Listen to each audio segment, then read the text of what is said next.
तो अगर हम विदेश जाकर वहां भी जाकर अगर टाटा से बैठे, जिंदल से बैठे, वहां जाकर रुंगटा से बैठे तो फिर विदेश जाने का कोई औचित्य नहीं था।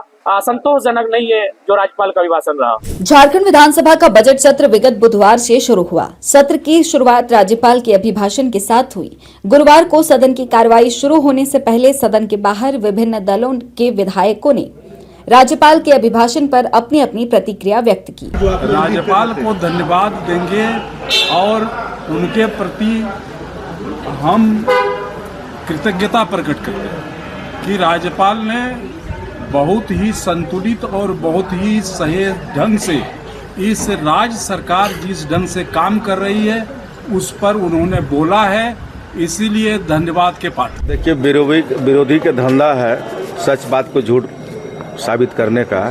राज्यपाल जो बोले हैं महामहिम, ये सब सत्य बात है और सत्य बात का जिक्र और चर्चा और सत्य बात का ये राज्यपाल ने महामहिम पढ़े हैं और ये सब सही बात है।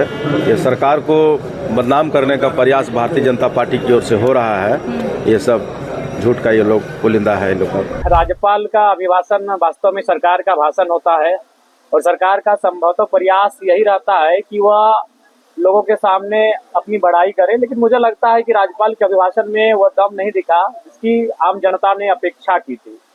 आज आप देख सकते हैं मूल अभिभाषण में जो मूल चीजें दिखनी चाहिए थी, आज छात्रवृत्ति का मामला लंबित पड़ा है, आज नियमित परीक्षाएं नहीं हो रही हैं, आउटसोर्सिंग एजेंसियों में कई महीनों से, चाहे वो स्वास्थ्य विभाग के कर्मचारी हो या अन्य विभाग के कर्मचारी हो, 4-5 महीनों से उन्हें वेतन नहीं मिल पाता है, वो लगातार प्रोटेस्ट करते हैं। तो मुझे लगता है कि राज्य को जितनी गति मिलनी चाहिए वो गति नहीं मिल पा रही। उसके बाद हाँ, विदेश से जो निवेश की बात वो कह रहे हैं और सरकार की पीठ थपथपाई जा रही है, तो वो तो स्पष्ट है कि वह केवल एक मुख्यमंत्री की निजी यात्रा के समान रहा।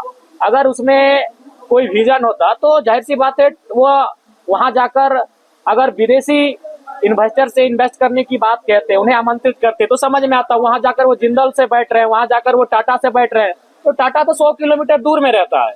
तो अगर हम विदेश जाकर वहां भी जाकर अगर टाटा से बैठे, जिंदल से बैठे, वहां जाकर रुंगटा से बैठे तो फिर विदेश जाने का कोई औचित्य नहीं था। वहां जाकर हमें जिस प्रकार तमिलनाडु के मुख्यमंत्री विदेश गए, वह रॉयल रॉयस से बात करके आए, वह जुकरबर्ग से बात करके आए, वो विदेशी इन्वेस्टर से बात करके आ रहे हैं, उनको अपने राज्य में आमंत्रित कर रहे हैं। लेकिन हमारे मुख्यमंत्री विदेश जाकर राज्य में ऑलरेडी जिनका इन्वेस्ट है, जो राज्य में जिनका हेडक्वार्टर्स है, उनसे जाके बात कर रहे हैं। तो ये थोड़ा सा विजन साफ दिखता है कि वो कितनी गति के साथ राज्य को आगे बढ़ाकर ले जाना चाहते हैं।